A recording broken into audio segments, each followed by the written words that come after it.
Hello, Belinda.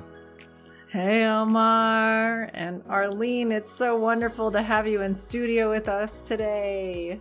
As we were preparing for this episode and really what are we trying to hold space for, I'm participating in a series called Dancing with Mountains that's led by Bayo Akomolafe. He's the father to Alethea and Kaya and the grateful life partner to EJ, son and brother.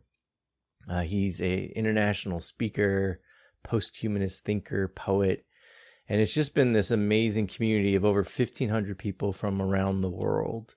And he shared this note recently that I think just is a great reminder for us today. He says, "You see, when the world becomes too solid for nuance, when it hardens up and crystallizes into a binary that forces you to pick a side, compelling you to become intelligible to the hardness that creeps on its once loamy surfaces, cracks become the first responders.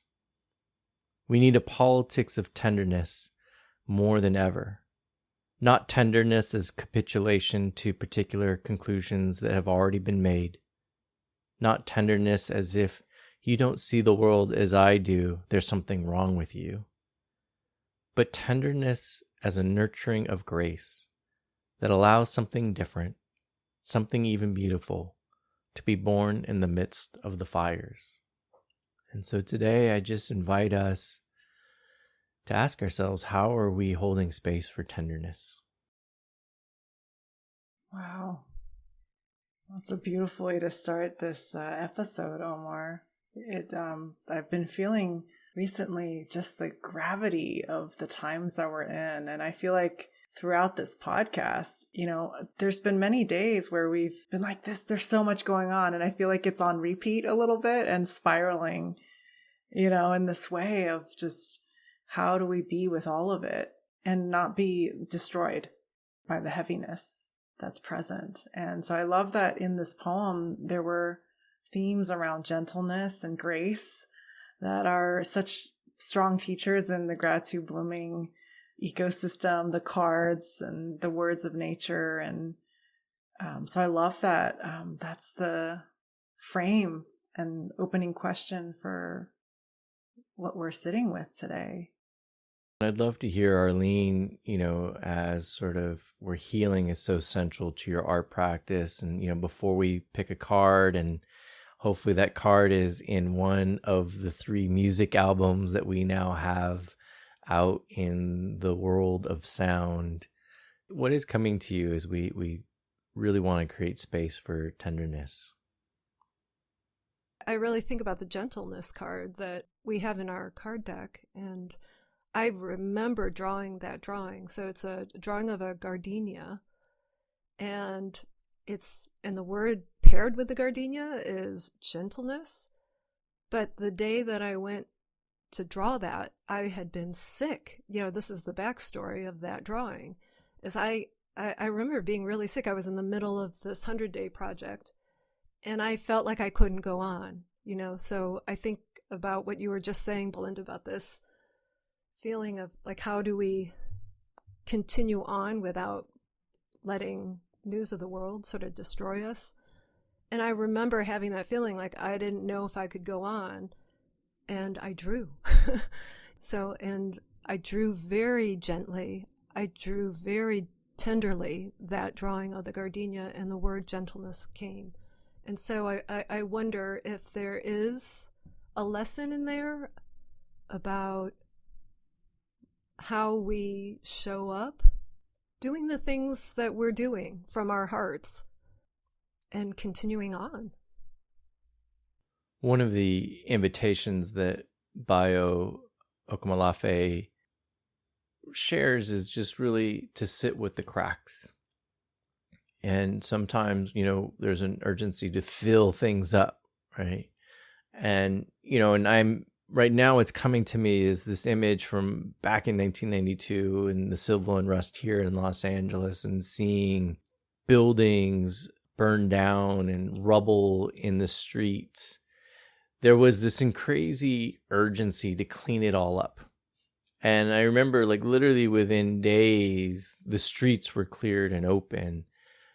And it was this sort of like false reality. I was like, this looks cleaner than it was 72 hours ago. This is, and the feeling did not leave me though, right? Like the feeling that cities and democracy are a lot more fragile than we realize. And so, I love that invitation to sit with the cracks, to sit with the rubble. Before we even clean the rubble up, can we just sit with it? And in this moment where so much rubble is being created, right? How do we respond, right?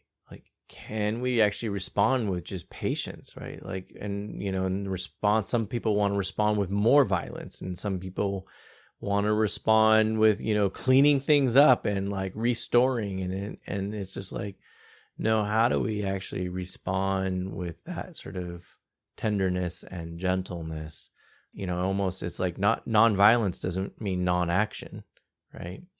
And so sitting with crack does not mean non-action. It's just like, no, how do we just acknowledge what is here in a more tender way? And in many ways, that energy feels like it's bringing more harmony and balance into a chaos climate. It's like, yes, there's still no answer. And I know that we've been talking a lot about that. Just, how can we create space for the discomfort to arise and not run away from that? And maybe that's the first step, is the tenderness arrive. Because I do feel like in those moments of vulnerability, whether it's external or internal, that's when we need to bring that energy in before anything else can happen. Like that soft belly with, otherwise, I think for me, what I've learned about myself is like, I am too quick to put on the armor and get stuff done and fix it. And it feels short-sighted to do that in the moment as a reaction to something that just happened. So I think with that set of intentions, let's pause and pick a gratitude blooming card. And I will go ahead and scroll, and you, Belinda or Arlene, can tell me when to pause. I'm feeling towards the end, Arlene. So you say when. Okay, how about here? Okay. And then 1 through 6 here on this row. We're going to go here. Sounds good. Okay. And just the inquiry is, even in the face of so many challenges and so much rubble, how do we make room and sit with tenderness? Card number 1, the anemone, representing the theme of forgiveness. Forgiveness can be one of the greatest gifts we give or receive. How can you express gratitude for being forgiven or give forgiveness to one in need? And so as we think about tenderness and sitting with the rubble, sitting with the cracks that may be in our lives and are certainly in the world, what comes up for you as you look at this art, the flower, this theme of forgiveness? I have recently started paying attention more, Arlene, to the stems of your drawings. And I don't know if it's because I have literally worked with these cards for years now in so many different contexts. And so it's like, you're just paying attention to what you're not seeing.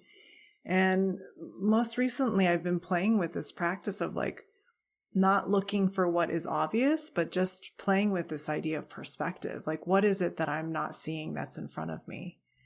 And in this moment, when I look at this one tall, singular plant that I know is a very delicate flower from nature, I just wonder, what does it take for the stem to hold up this delicate flower that, is one petal is on its way out.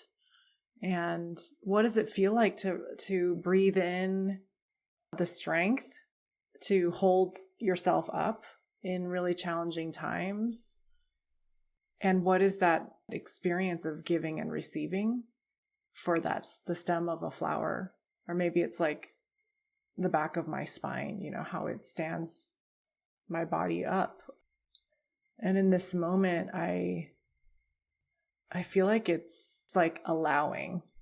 It's like allowing the forgiveness to be received or to be given. And how can I create the clearest channel to allow for this to happen? Versus in other times, I felt like forgiveness is a very actionable thing. Like who do I need to talk to, or what do I need to say to myself? But in this moment, I'm just really feeling what is the energy that needs to be cleared or created in order for that to be really authentic and true. I have to say, Belinda, that I've been thinking about this theme a lot just because of the event that we are doing with the Democracy Center. And this is the theme we chose for our, the larger art pop-up reflection booth. And it's exactly what you're saying. What's coming up for me is the reason why I think that this theme is so powerful is it really is a theme that sort of makes you face like whatever emotion is coming up. And it's not, again, not to act on it, but to notice, we talk a lot about the importance of just when you notice and name an emotion, you can take away its power over you in some ways. And forgiveness feels like it has such a power because there's so many things involved in forgiveness. It could be anger, right? It could be shame. It could be embarrassment. It really covers like a whole range of the emotional life that we live, right? So if you're going to forgive yourself or forgive somebody else, it really forces you to look at all the, just the whole spectrum, all the grays of the emotions that you're feeling. And I think that just the act of doing that is allowing you to stay in your power and not sort of be reacting to the emotion that's coming up. So I wouldn't have connected forgiveness with tenderness, really, but I feel like it's the perfect card, the perfect card for the question. It is amazing how consistently that happens, where the question and the themes or the art kind of so align in that synchronous way. I look really at the word forgive that you wrote in this very gentle, almost fragile kind of cursive on the card, forgive. And it's like, what are you for giving versus what are you for taking, right? Like what are you for? And if I may, I'm going to read a poem I wrote as part of the collective acceleration community that I'm part of. And it's called No For Getting. Habit is the unconscious glove that separates us from direct contact to our awareness.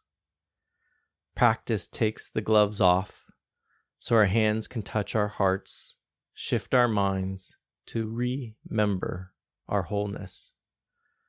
Collective acceleration is how we change habits, like the murmuration of starlings dancing together, to the constant song of remembering.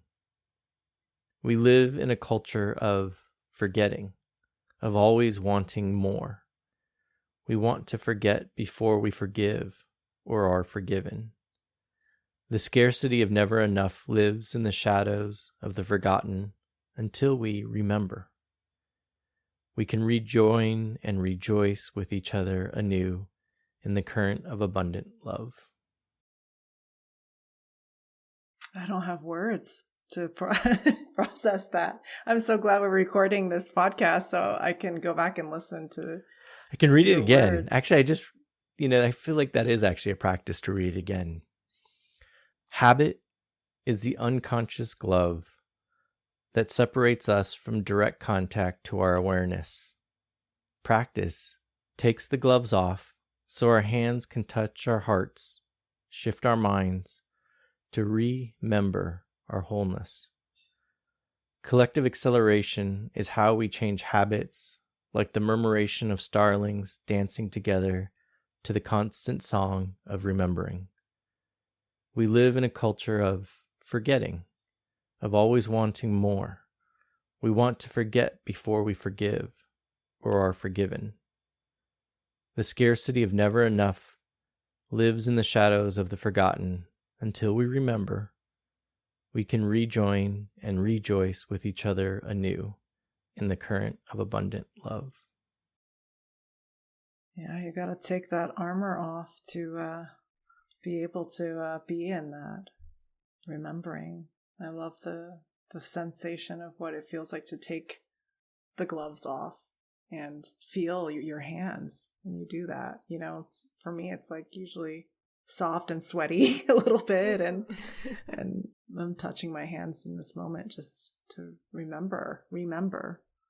What does that feel like? And I love the way it starts about habit being I can't remember the exact words, but it hides our awareness from us. And that really resonates with me, is to be truly present in every moment. It's like you have to question your habits every now and then, right? I mean, it's probably impossible to always do that. So I really like the way the poem starts.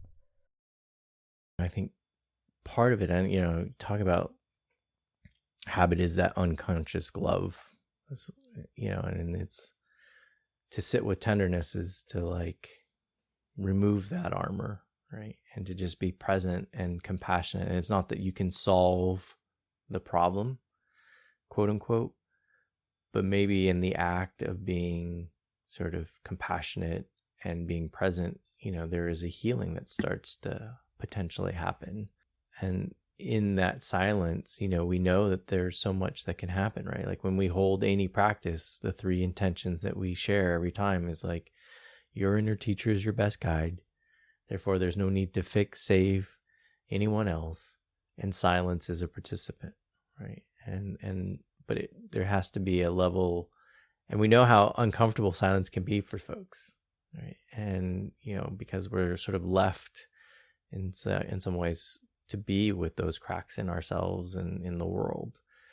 And this is why, though, it's a practice, right? Like, because it is something that is sometimes very unconscious, and like, how do we bring that awareness? And whether it's through the music or the candles or the cards or the art or the conversations or the podcast, like these, and I would just say, like, what I'm grateful for right now is just the 3 of us in our practice together, right? Like that we have given ourselves permission to like sit in the crack of like, what is this co-creation? What is this emergence? Like, how do we hold space for all the challenges? Like everything that has happened in the 2+ years that we've been almost doing the collaboration in general. And I think maybe 1.5 years or 2 now on the podcast, so much has changed.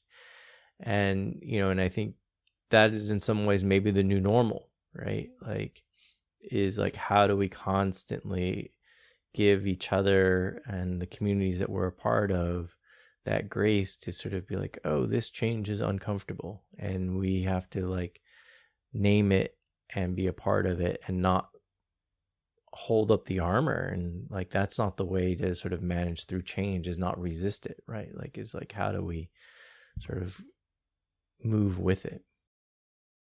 So I love that now we have 3 albums out of 4 that align with our garden collection. And it's such a beautiful practice for us to just sit and be with the sound of forgiveness. And so I invite you all who are listening and watching and with us in this moment to just take this pause with us and just feel like, what does forgiveness feel like when you hear the music of forgiveness? Here's the song Forgiveness from the Garden of Healing album.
Well, it's so beautiful that we can listen to these themes, reflect on the art, and just hold space for these conversations. And so I don't know if Belinda, if there's anything else, or Arlene, as we sort of invite people to pause in the cracks with tenderness and recognize the need for forgiveness. I hope you can just hold that space for yourself, and in community, just listening to the music or even lighting the candle for healing, just to say out loud that you're receiving this healing for yourself. I feel like that has ripple effects beyond what we can see or imagine. Just leaving that room for sitting with the cracks. Wishing you grace and gentleness and forgiveness, and all the things that you need to, just hold tenderness in ways that are so important to our humanity. Wishing you well. Cheers. Cheers.